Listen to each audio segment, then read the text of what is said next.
काका साहेब कालेलकर एवं विष्णु प्रभाकर की स्मृति को समर्पित सनिधि संगोष्ठी जुलाई 2023 अनीता प्रभाकर की पुस्तक मुक्त गगन की ओर का लोकार्पण।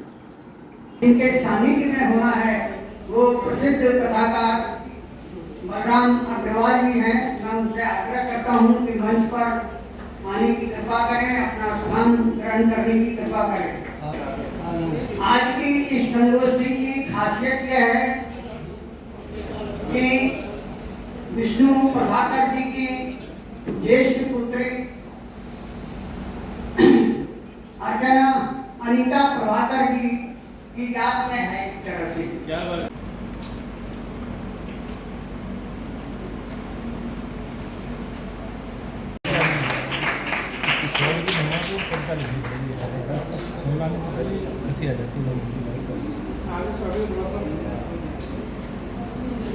नवीन चतुर्वेदी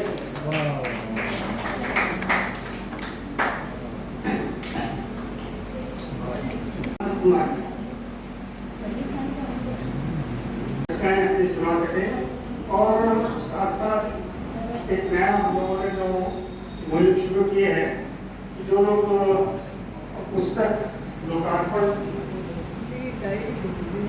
कराना चाहें उनके लिए भी हम ये मंच उपलब्ध कराते हैं। पिछले कई माह से हम लोग लगातार इस तरह के आयोजन कार्यक्रम कर रहे हैं। अनीता प्रभाकर जी की पुस्तक को लोकार्पित किया। हिंदी का बहुत बड़ा कार्य किया है और हमारे साथ नारी लिपि परिषद जो इसी परिषद से जुड़ी हुई है उसके कोषाध्यक्ष हैं, आप बंदी रहे हैं। हम सबका सौभाग्य है कि आचार्य ओम प्रकाश जी की अध्यक्षता में आज का एक कार्यक्रम आयोजित हो रहा है।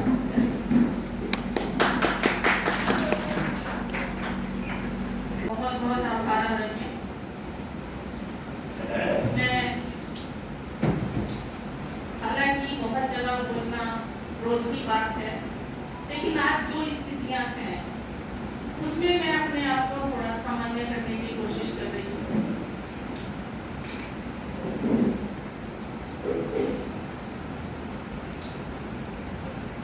अनीता दीदी की आज जिस पुस्तक का लोकार्पण हुआ है,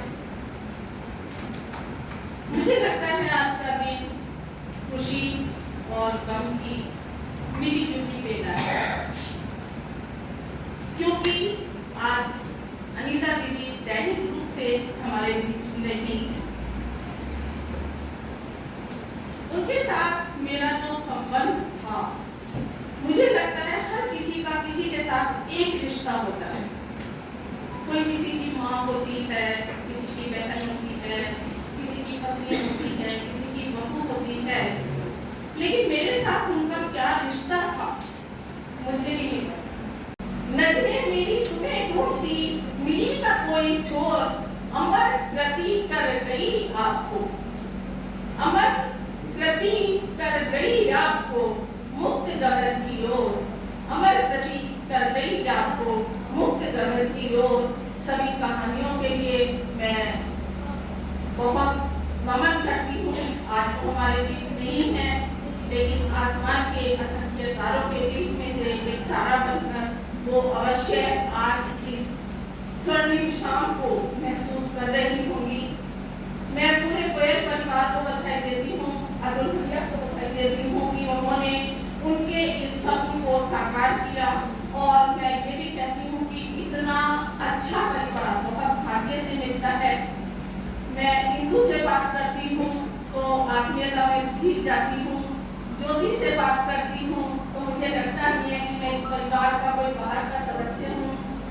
और दीदी के जाने के बाद भी मैं गोयल भाई साहब से भी 2-3 बार मिली हूँ, तब मुझे बड़ा अच्छा लगता है जब मैं जाती हूँ और भाई साहब कहते हैं मैं आज ही तुम्हें याद कर रहा था, तो मुझे अनीता दीदी की याद आ जाती है। मैं जब भी जाती थी तो ये कहती थी बड़ी बूढ़ी होके मरेगी, जब भी याद करती हूँ तभी आ जाती है। तो ये जो ऐसे बेबाक शब्द होते हैं, ये बोलने वाले नहीं रहे, तो पंक्तियों से अपनी वाणी को विराम देती हूँ। अक्सर मन ये सोचता कहाँ गए वे लोग, अक्सर मन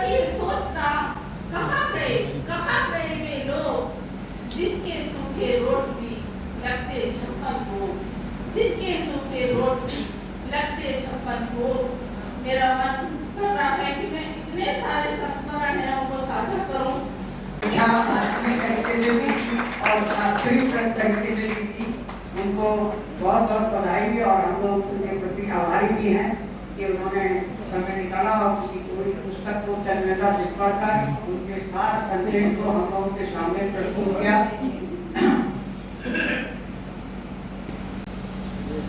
छोटी बहन होने के नाते मैं छोटी सी कविता मैंने पहले दीदी सबसे बड़ी वाली 4 भाई बहन हैं, फिर भैया और एक भाई नाटक में रहते हैं, मैं सबसे छोटी हूँ। तो हम दोनों के बीच में थोड़ा सा उल्लास कर दिया। मेरे लिए वो हमेशा मानता है। मैंने देखा तो नहीं, पर मेरे आने पर, यानी मेरे पैदा होने पर, मेरे आने पर माँ के साथ उन्हें भी मुझे प्यार से निकाला, मुझे गोद में ले नर्म हाथों से सहलाया गया। फिर तो जब भी माँ व्यस्त होती हो तो मुझे कंधे से लगाकर छोटी माँ कर गई।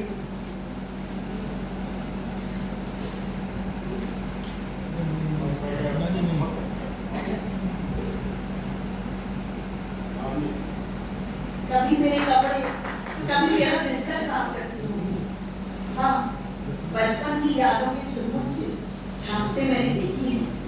पुस्तकें, फ्रॉक और मालाएं, मेरे लिए वो हमेशा पुस्तकें, मम्मी से कहती थी अच्छा के लिए फ्रॉक बना, मालाएं लेकर।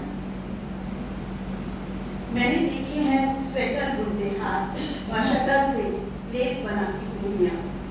मैंने सुनी है रात बिस्तर पर लेटे लेटे अनेक कहानियां और कविताएं। ये कहानियां भी कई बार अपने मन से बनाती जिन्हें सुनते और आकाश के सितारे देखते देखते मैं खो जाती थी सपनों की दुनिया में। मुझे अभी भी सहला जाती है तुम्हारी हथेली का मेरी उंगली पर, सहला जाता है तुम्हारी हथेली का मेरी दूरी पर स्पर्श, जो ले जाता था मुझे बाहर की दुनिया को सैर कराने। मेरे दुकानों, school, college, park, restaurant, picture और न जाने का। फिर वो दिन आया चल पड़ी मम्मी दुनिया बसाने, पर फिर भी खोया नहीं मैंने। साथ में पाया एक भाई, धीरज, पिता, मार्गदर्शक। जीवन चलता रहा, बढ़ता रहा, बड़ा बनाते रहे, नए रिश्ते बनते रहे। पर एक मोड़ पर आकर उड़ गया वो नींद का आंचल, तारा बन आकाश में मेरी माँ। जब वो बनी वहाँ चली गई, तुम बनी मेरा सपना। उस पल में बनी हुई साथी, जब जब बेटी को जरूरत होती थी माँ, मेरी हर आवाज पर दौड़ आती, मुझे और मेरे बच्चों को संभालती माँ जैसी। वत्सला, सरला, ममतामयी, निर्मला, धमला, सेवा से भरी, धीर गंभीर छवि दे, लेकिन जीवन से भरी, बिल्कुल मेरी माँ जैसी। हमारे हाथों में उनकी पुस्तक है जो दीदी खुद चाहती थी कि उसका लोकार्पण हो, लेकिन किन्हीं कारणोंवश टलता रहा और आज वो दिन आया है। हालांकि दीदी हमारे बीच में नहीं है, मैं उनकी पुण्य स्मृति को प्रणाम करती हूँ और पूरे परिवार को इसके लिए शुभकामनाएं देती हूँ।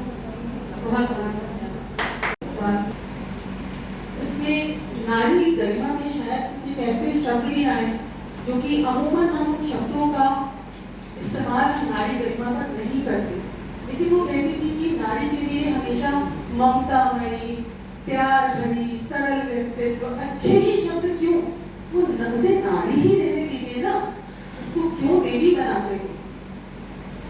तो कुछ लिखा है। ये कविता जब मैंने सुनाई थी तो उन्हें पसंद भी बहुत आई थी, इसीलिए यहाँ पर रखने का साहस कर रही। चेहरे पर चेहरा, चेहरे पर चेहरा कभी शानदार, कभी मासूम, कभी शातिर तो कभी बदकार। उस मुस्कुराहट के पीछे भी निराशा थी, उस मुस्कुराहट के पीछे पीछे भी निराशा थी, उस उदासी के पीछे छलकती एक छोटी सी आशा थी। उन आंखों में खामोशी थी, पर लब पे चहचहाहट थी। वो लब तो खामोश थे, पर उसकी आंखें कितनी बाचाल थी। चेहरे पर चेहरा, एक चेहरा, 2 चेहरे, 10 चेहरे, 100 चेहरे, थक गई हूं। वो कहते हैं तुम सब्र हो, वो कहते हैं तुम सब्र हो। सब्र का चेहरा उतार दूं तो, तोड़ दूं तो उस बांध को, क्या सब बह जाएगा? बह जाने दो। वो कहते हैं तुम सुंदरता हो। सुंदरता का चेहरा अच्छा लगता है, पर सुंदरता अभिशाप बनी, वासना का शिकार बनी। नहीं चाहिए ये चेहरा। वो कहते हैं शांत रहो। शांति का चेहरा, क्यों शांत रहूं? क्यों ना गलत को गलत कहूं? क्यों दब कर रहूं? क्यों ना नदी करूं, शोर करूं, जहां चाहे वहां बहूं? वो कहते हैं तुम नारी हो। नारी तो का चेहरा, माँ हूं, बेटी हूं, पत्नी हूं, बहन हूं, पर सबसे पहले नारी हूं। सही कहा, मैं नारी हूं, न देवी हूं, न शांति हूं, न सब्र हूं, न सुंदर हूं, पर नारी हूं। हाँ, मैं नारी हूं, हवा हूं, रूह हूं, खुशबू हूं, चेहरों के नीचे दबी। हाँ, मैं नारी ही हूं। कभी बदकार, कभी शातिर, कभी शानदार, कभी मासूम। हाँ, मैं नारी हूँ। इन्हीं शब्दों के साथ मैं अपनी वाणी को विराम देती हूँ। धन्यवाद। कभी टेम्पेस्ट पढ़ता था शेक्सपियर का नाटक है टेम्पेस्ट। उसमें कोई कैरेक्टर था और उस कैरेक्टर ने हीरोइन के लिए, एक बहुत अच्छी हीरोइन थी, उसके लिए एक शब्द कहे। शेक्सपियर के मुंह से निकला था वो शब्द मैं अनीता जी को एट्रीब्यूट कर रहा हूँ। उसने कहा था उनके चरित्र के बारे में, nothing ill can dwell in such a temple. Nothing ill can dwell in such a temple. अर्थात इस मंदिर में कोई दोष हो ही नहीं सकता। अनीता जी का वास्तव में जब भी मिलती प्रसन्न चेहरे से ऐसा लगता था, और मुझे तो कई बार ऐसा लगता था, कई बार खो जाता था कि अर्धनारीश्वर रूप में विष्णु जी बैठे, जब उनसे बातचीत करता तो वही चेहरा मोड़ा, उसी तरह की सहज बातें, उसी तरह से बोलना।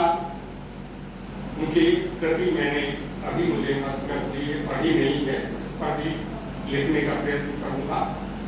बहुत अच्छा व्यक्तित्व, क्योंकि सारा परिवार साहित्य से जुड़ा है।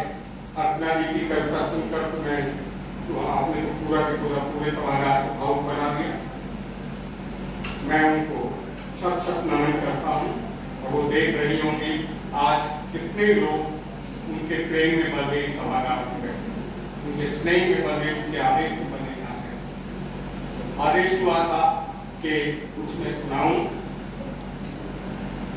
आज हमें एक क्षण याद करना चाहिए मणिपुर की घटना को, और थोड़ी देर के लिए अपने सिर को नीचा कर हमें श्रद्धांजलि देनी चाहिए। मयूरी की आवश्यकता नहीं, जो इतना भयानक काल में जो अबलाओं के साथ दौरान अत्याचार हुआ है, एक क्षण गर्दन झुका के हम याद करें। मर जा बेटी भ्रूण में, मर जा बेटी भ्रूण में, जन्म न ले इस देश। मर जा बेटी भ्रूण में, जन्म न ले इस देश। कौरव ढूंढते नेताओं के बीच, खुद कौरव ढूंढते नेताओं के बीच। एक बदला, पहले तो मेरे पांव के नीचे से जमीन खींच ली, पहले तो मेरे पांव के नीचे से जमीन खींच ली, फिर भला क्यों प्यार की ताबीर का फिर भला क्यों प्यार की ताबीर का वादा किया। जो कविता है वो मैंने लड़की को ध्यान में रखते हुए लिखी है। आईएएस बनने घर से निकली, आईएएस बनने घर से निकली, जिद चढ़ी थी कुछ करने की।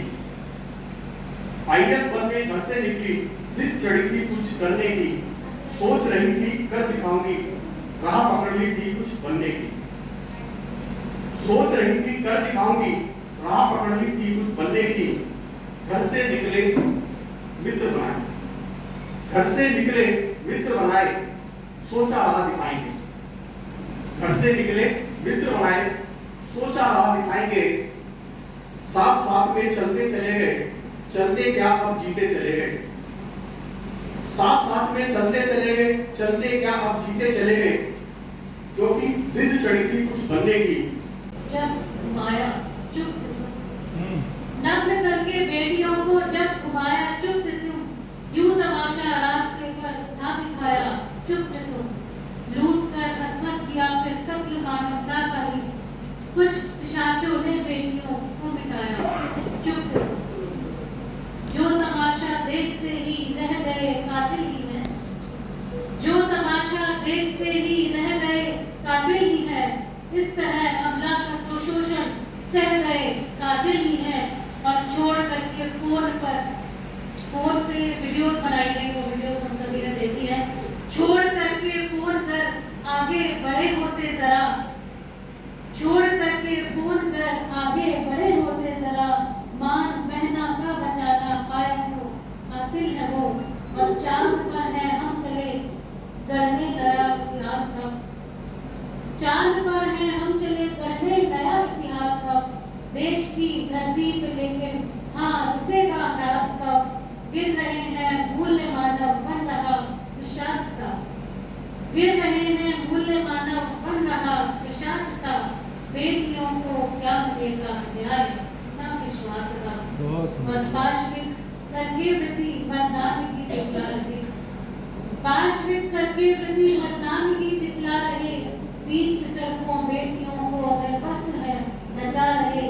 और क्रूरता की लाग कर सारी हदें, क्रूरता की लाग कर सारी हदें। कुछ आदमी अपनी माताओं का भी दूध तक लजा रहे। और ये अंतिम पंक्तियां कि फोड़ दो वो आंखें जिनसे क्रूरता देखी गई, फोड़ दो वो आंखें जिनसे क्रूरता देखी गई। काट दो वो हाथ जिनसे अस्मतें लूटी गई। और राख कर दो रास्तों पर ऐसों को जिंदा जला, राख कर दो रास्तों पर ऐसों को जिंदा जला। एक नई तहरीर कातिल जान ले लिखी गई, एक नई तहरीर कातिल जान ले लिखी गई। बहुत धन्यवाद। सभी महान बाबू के लिए प्रेम सागर प्रेम का प्यार प्रणाम सर। आज मेरा निश्चित रूप से कविता करने का मन नहीं है, मैं काव्य पाठ नहीं करूंगा। मेरे कुछ संस्मरण में आपको सुनाना चाह रहा हूँ।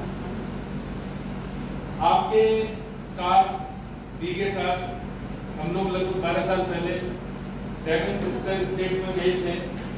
मिजोरम, त्रिपुरा, नागालैंड, असम।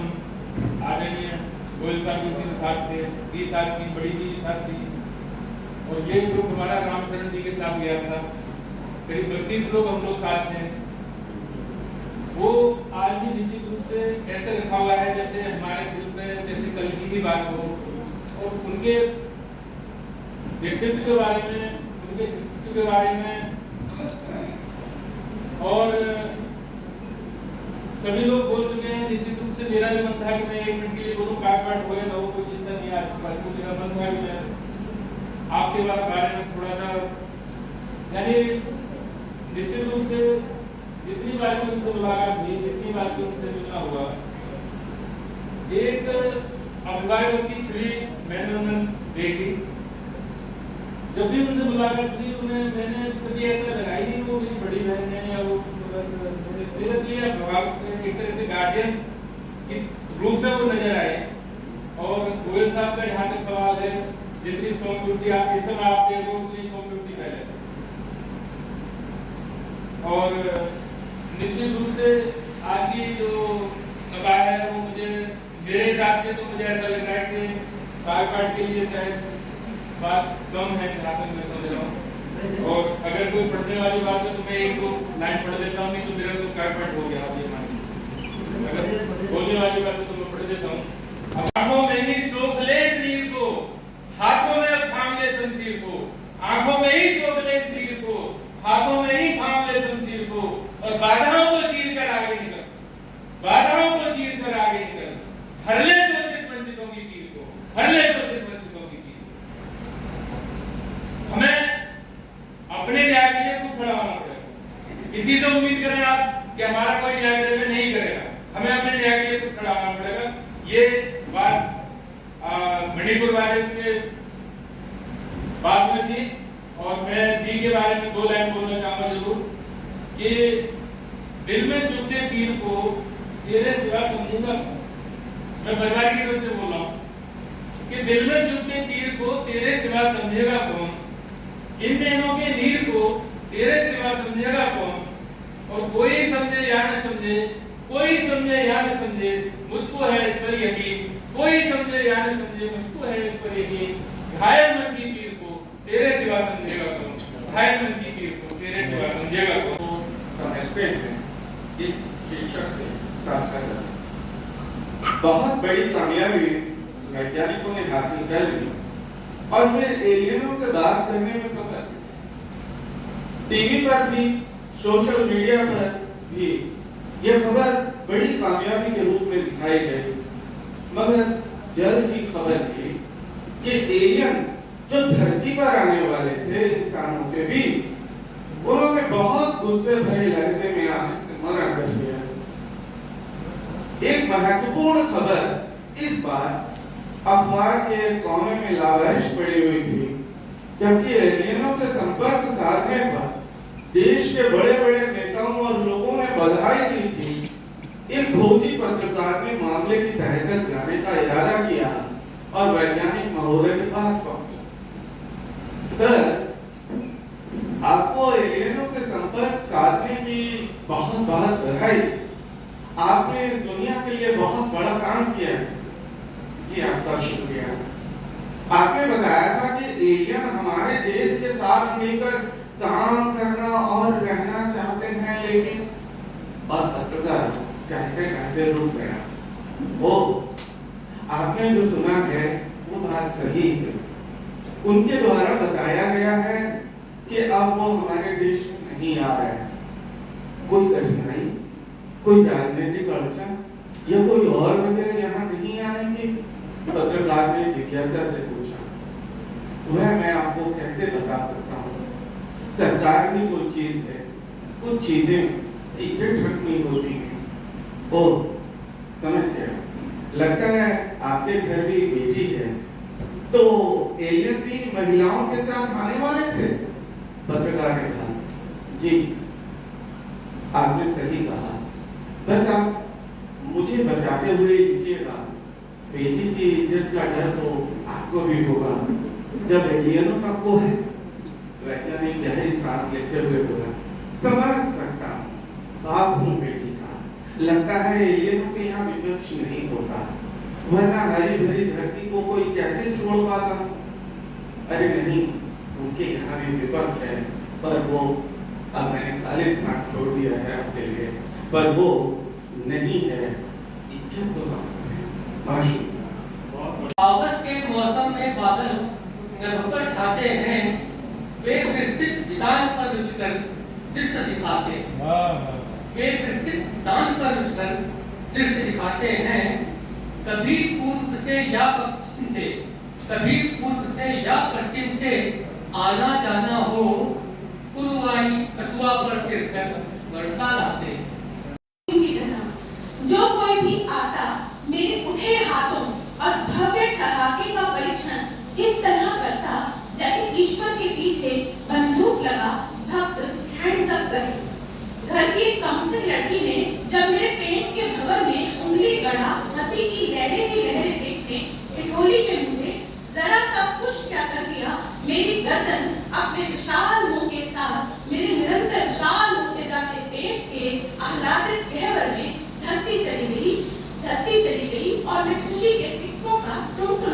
गुल्लक नजर आने लगा।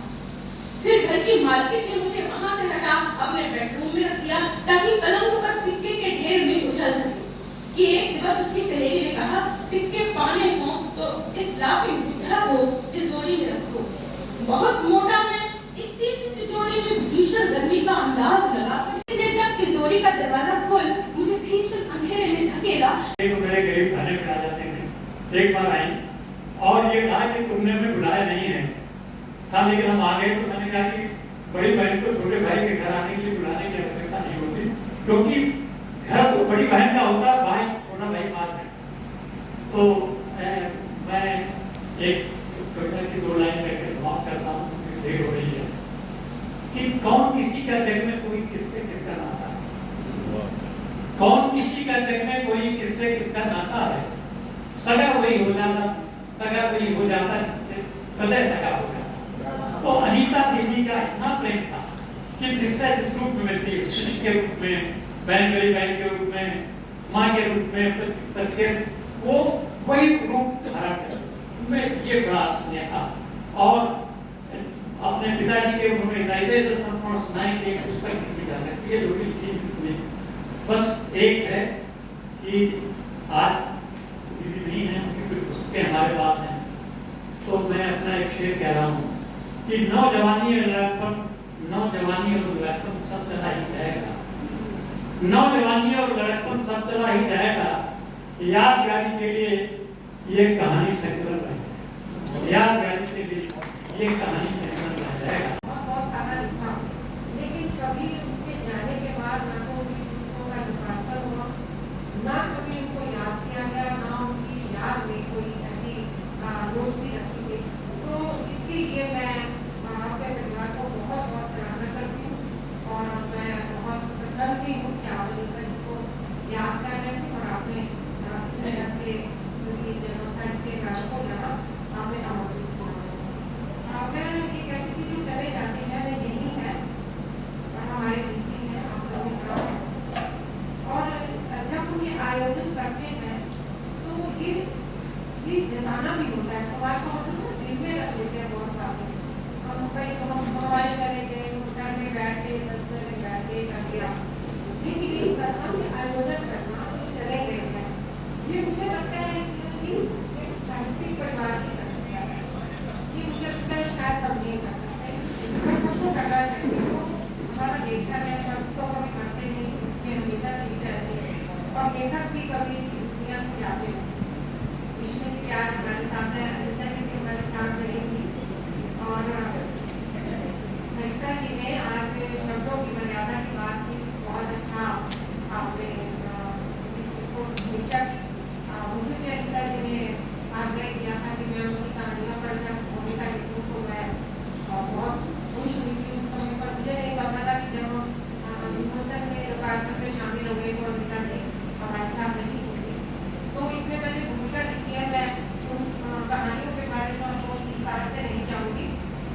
मैं बलराम अग्रवाल को देखकर के बहुत परेशान हुई जब मुझे पता लगा कि आप आ रहे हैं, तो मैं आपको भी प्रणाम करती हूँ और वो प्रकाश जी या निष्ठा करने आपको प्रणाम और विष्णु प्रसाद जी के समस्त परिवार को मैं बहुत बहुत शुभकामनाएं देती हूँ। जो भी मेरे स्मृति में ये बात बिल्कुल नहीं आती है कि क्या मैंने कभी उनको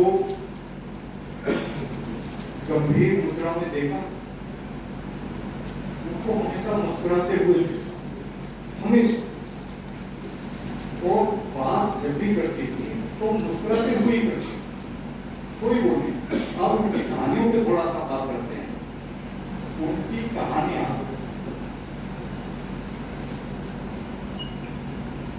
स्त्री विमर्श की कहानियां हैं। स्त्री विमर्श एक अलग विषय। उनकी कहानियां स्त्री सशक्तिकरण की कहानी, उनकी कहानियों के जितने भी स्त्री पात्र ज्यादातर के स्त्री पात्रों में लिखा और वो सब के सब सशक्त स्त्री पात्र हैं, कोई भी कमजोर स्त्री पात्र उन्होंने रचाई नहीं। तो जब अभी बहन जी ने कहा आज कि जो व्यक्तित्व होता है उसमें व्यक्तित्व कुछ उनके कृतित्व में वो व्यक्ति झलकता है। जो उनकी पिछली वाली किताब थी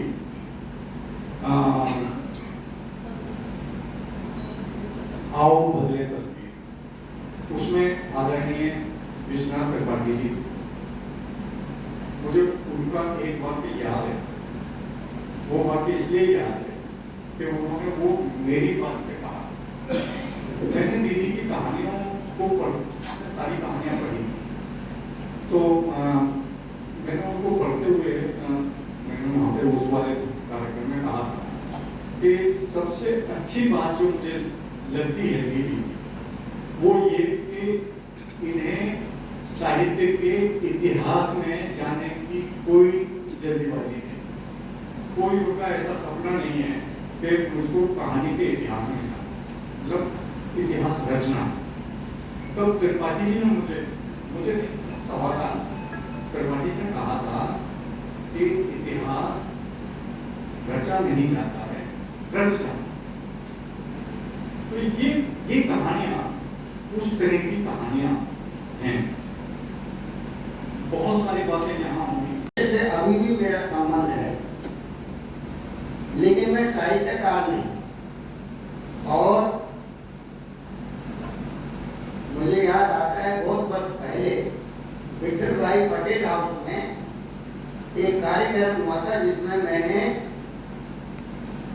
श्रद्धेय विष्णु प्रभाकर जी को देखा और उनके 2 शेर मैंने नोट किए थे। उनमें से एक शेर मैं आपको सुनाता हूं।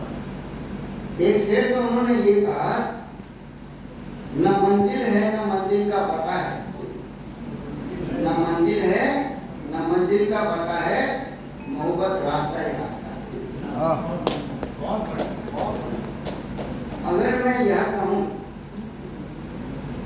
कि मुक्त गगन की ओर अनिता प्रभाकर जी का जो लेखन है, कहानी संग्रह, उसमें आत्मा की किसी आत्मा की विपत्ति, और जैसा भारतीय मनीषा समझती है और संस्कृति कहती है कि जीवात्मा एक बार नहीं बहुनि में व्यतीतानि जन्मानि तथा अर्जुन। पहले में अनुपस्य यथा पूर्वे प्रतिपस्य तथा अमर है। हे अर्जुन, इससे पहले भी मेरे बहुत से जन्म हो चुके हैं, आगे भी होंगे। तो अनिता जी आगे की यात्रा पर चली गई, लेकिन उनके परिवार ने उनको स्थायी बनाए रखने के लिए ये उनका जो साहित्य है उसको प्रकाशित किया।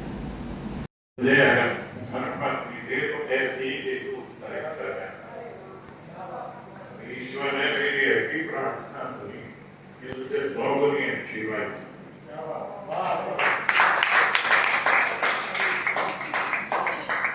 आप लोग काफी देर से इंतजार कर रहे हैं, लेकिन 10 मिनट मुझे भी देखना पड़ा।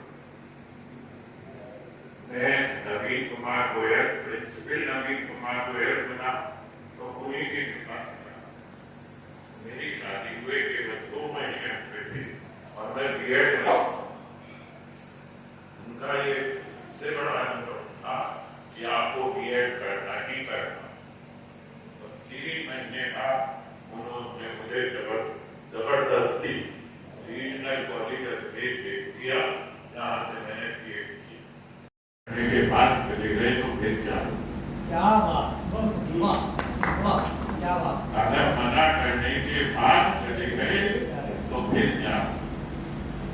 और ये बात नहीं खत्म हो गई, मैं मुस्लिम बात का डेट करता रहा, फिर के बंद।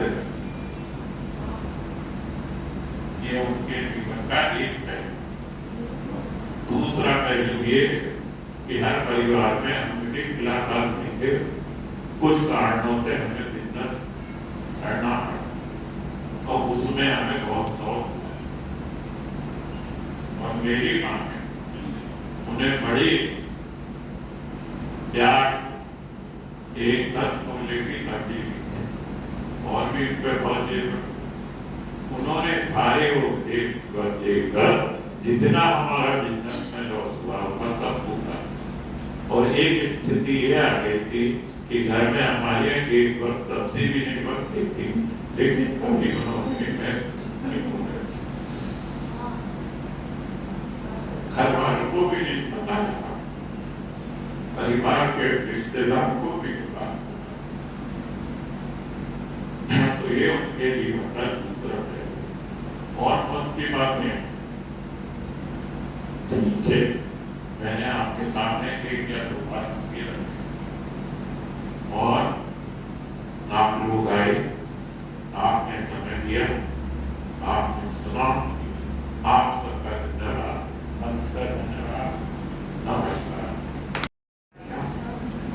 नहीं तो आमतौर पर पति पति ही बना रहता है और पत्नी तो अदृश्य हो जाती, लेकिन आज नवीन जी ने अदृश्य हो गई अपनी पत्नी को जिस तरह से सार्थक बताया और जिस तरह से उनके महत्व को बताया, ऐसा दुर्लभ होता है।